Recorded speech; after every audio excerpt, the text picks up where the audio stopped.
Nigerian National Petroleum Company Limited has officially ruled out the sale of the Port Harcourt Refining Company, reaffirming its commitment to completing a high-grade rehabilitation and retention of the plant.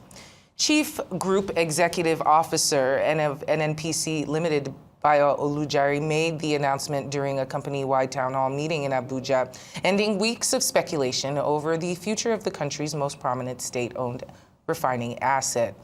He described the selling of the Port Harcourt Refinery company as ill-advised and subcommercial.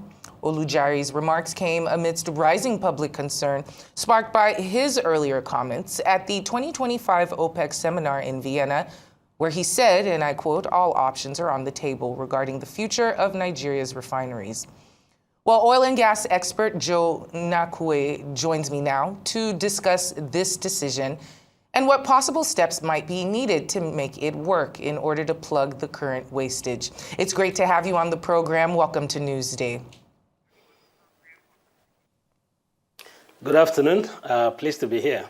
Now, the NNPC recently, yes, reaffirming their commitment to rehabilitating and retaining the Port Harcourt refinery, saying it's ill-advised and subcommercial and might lead to future value erosion. What's your take on this decision, and do you agree with their assessments, and why? Well, if you recall, I think it was 2001. I specifically spoke on this issue. At the time, we were yet to proceed with the rehabilitation program, and some of us felt it made sense to sell down our equity in the refineries, essentially. But government made up its mind, invested, borrowed money to invest, and so I agree with the GCO's position today that if you look at what has been spent, then a fire sale will be ill-advised. So you will want to get it to a state where if you decided to sell, it will be able to attract much more value. In other words, you don't lose so much, because remember we borrowed almost 2 billion, almost 2 billion, 1.9 thereabout to rehabilitate the refinery. So it makes sense that you get it to a state where it will attract a lot more value than just a fire sale that will leave you with a huge loss. So I think that's where he's coming from. I do believe that the ultimate decision as to how you want to operate the refineries will yet be made in the future. But I think what this current position is to get everybody off his back so that he can focus on the work and hopefully get the refineries to a point where they will be able to attract a lot more value than otherwise possible today. Well, we hope that's what happens, but the GCO of NNPC, Bayo Olujari, he stated that all options are on the table regarding the fate of Nigeria's refineries. What do you think led to the initial speculation of a potential sale, and what might have changed to solidify the NNPC's current position about not selling?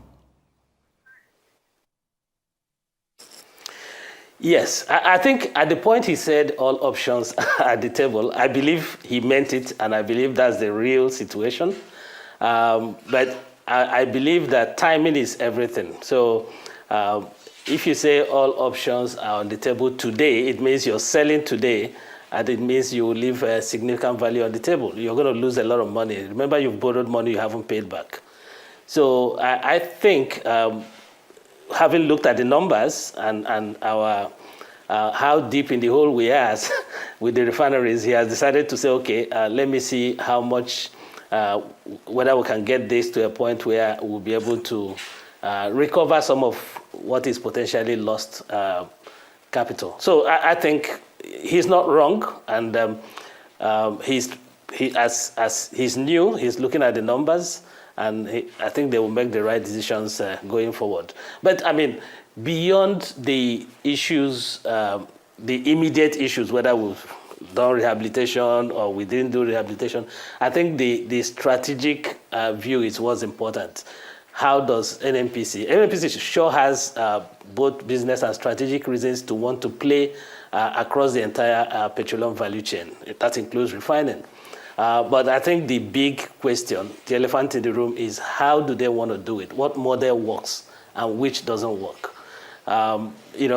Just like I said in 2021, what we have demonstratively shown to work is that they take enough equity to have some measure of input, but not enough to have operational control of the asset. So that's kind of what we've seen has worked in the past. And I think except we see a change in the organizational culture, that will be my recommendation. At least start at that point. Say, okay, today we own 100% of those refineries.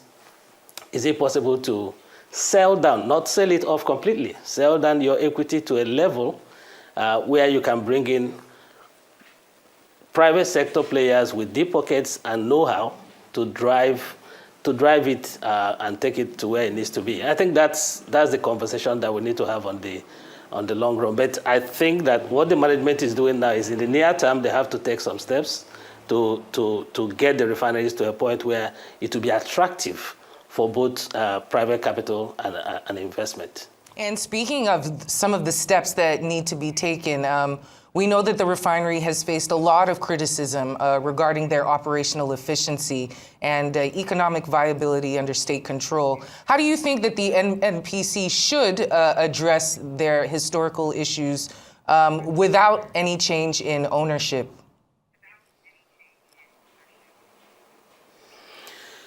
Okay, very good question. I think you and I agree that there are two key things you need to be able to make this work. You need to have the financial capacity, and you have to have the know-how, both technical and commercial. So my sense is that they will try to address, in the near term, they will try to do all they can to bring the refinery to a point where it's operational and it's it might not be in the green, but at least it's running at a level that guarantees that in the future it will be able to recover costs. So that's kind of near-term goal. In the long run, how you want to play in that space is something that the management has to decide on based on everything they know and what they think they can be able to do. So know-how, financial capacity, you need to build it. Today, I don't think we are there. We are borrowing money to do all we are doing.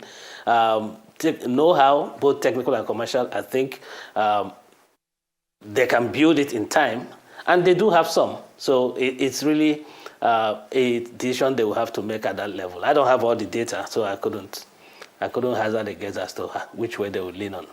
Yeah, fair enough.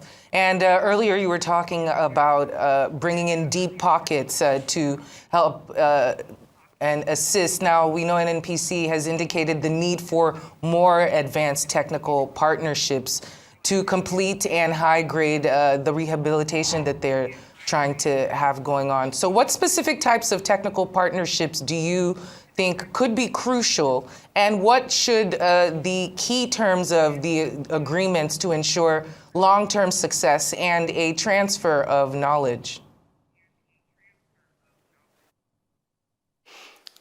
Yeah, very good question. I think we recognize that this, especially the 60,000 barrel a day refinery, this is very old.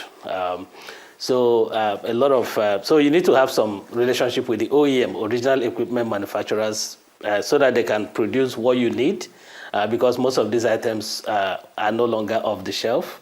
So that's one kind of relationship that you need to have. You need to have a relationship with people who can run it, O&M. Remember the agreement when we raised money for the original rehabilitation, there was a proviso that you will not operate and maintain it for a period until they're able to recover the money. So you need to appoint an O&M contractor to do that. So again, that's another relationship that is key to long-term viability for this project. So I think there are a couple of relationships out there that we need to focus to build on and get this off the ground.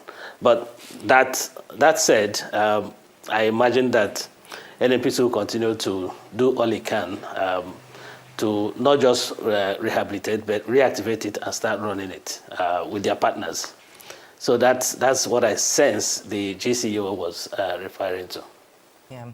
And what role do you think skilled human capital play in the refinery's success, especially when what steps are needed to train, retrain, and motivate, and find a competent workforce for the refinery's operations?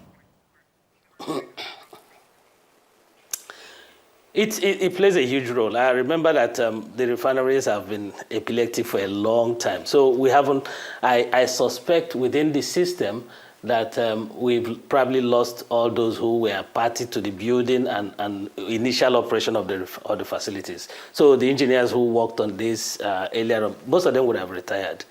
So, and I don't know the depth of technical capacity that exists in refining business, indeed in the entire country. So it's something that is being built. You could see that Dangote had to send a bunch of people to India for training and all that. So we are getting back on track. So I sense that NNPC too will invest extensively on talent development, both in the near and the long term. I think it's important that they do that. Given that strategically this is one area of the business that they need to play and win. You couldn't do that without the right capacity. I think that's something they need to focus on. And we hope that the NNPC will be able to draw on the past failures and successes that they've had. Thank you so much for joining us this afternoon for this discussion, Joe Nnakwue, oil and gas experts.